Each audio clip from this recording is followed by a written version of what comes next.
you know, because our taxes are now at 15.6% of GDP. 15.6% of GDP. Taxes in South Africa is 27% of GDP. Taxes in Morocco is 32% of GDP. What am I trying to say? I'm trying to answer the question because, you know, the people of Kenya are being pushed and being told, look, you are paying more taxes than other countries. Is that true? That is not true.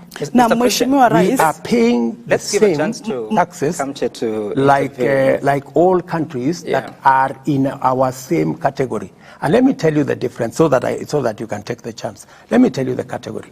If we go to the market, the countries that are in LDCs, they get a lower interest rate than those of us who are in middle income. So you cannot compare them and us. We are in a different category. And for your information, countries like France, their tax as a percentage of GDP is 45%. We are only at 15.6%. That's the difference. Na Mheshimiwa Rais, bado tuko kwa hili swala la shilingi na dola. Umezungumzia miradi tofauti hapa ambayo mmeweka katika mpango wa kuweza kupunguza hiyo dola ambayo shilingi iweze kuwa na thamani. Swala la mahindi umesema by mwaka ujao Aprili hapo pengine swala la mahindi tutapunguza kuimport na mambo kama hayo. Ukatajwa masuala kuhusu pia edible oil na miradi ambayo ipo. Lakini Mkenya pale nje anajiuliza watasubiri hadi lini hii shilingi iweze kupata thamani yake ili maisha yaweze kuwa sawa? Wakenya watazubiri kwa sababu dola sio serikali ya Kenya inaamua. Dola ni biashara, ni kati ya zile vitu tunauza na vile tunanunua. Ndio tunapata ile uwezo wa kudhibiti. Kwa sasa kuna vitu nyingi tunaagiza kutoka nje. Na ndio nimesema ili kupunguza vitu ambazo tunaagiza kutoka nje, lazima tuanze kuzitengeneza hapa Kenya. Simiti, nimesema ya kwamba na tumeweka katika budget ya mwaka huu ya kwamba simiti itakuwa inatengenezwa Kenya. Kwa sababu tuko na kampuni, tutapanua kampuni ambazo tuko nazo, ndio tuweze kuokoa dola ambazo tunatumia kuagiza simiti. Chuma tutaanza kutengeneza Kenya. Tayari tuko na kampuni ya kutosha kutengeneza Kenya. Furniture tutatengeneza Kenya. Kwa hivyo, chakula tutazalisha Kenya.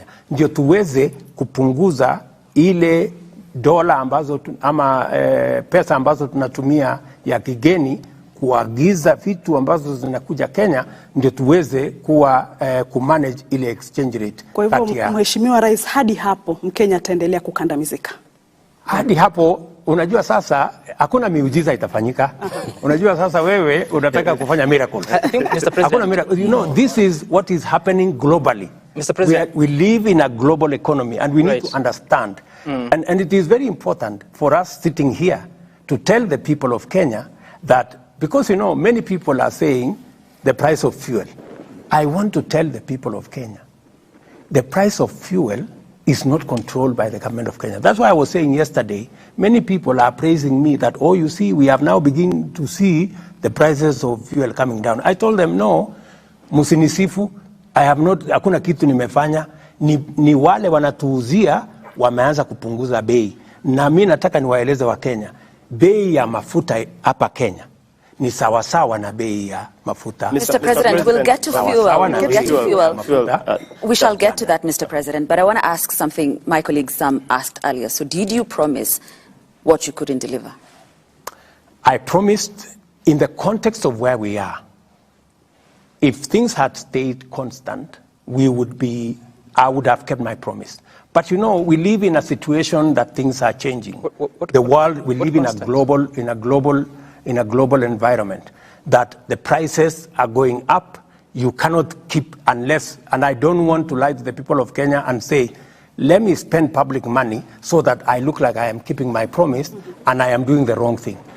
It is better for me to be brutally honest and say, this is not possible. We may have made a commitment But because the situation changed, and everybody knows what that situation is today, the prices of commodities went up. You heard Uhuru Kenyatta say he was not the one who started the war in Ukraine, you know, and all the other things. But that is okay. You know, Mr. President, what we must be honest to ourselves is, are we doing the best to manage the situation so that doesn't flip and go in the wrong direction? And I want to tell you, yes. Mr. President, I thank you for that response.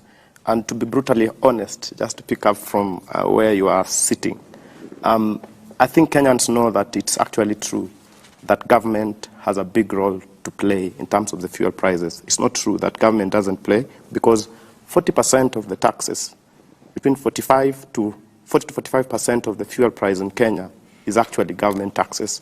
So government has a big role to play on that. I think we need to move to energy now that we are as energy. Just before that, Paul, Mr. President, I hear you, and I've listened to you carefully saying that if things had remained constant, and I was hoping that you'd explain what is that constant, because you also said if the U.S. dollar had not been, the exchange rate was not, if the U.S. interest rate was not increased.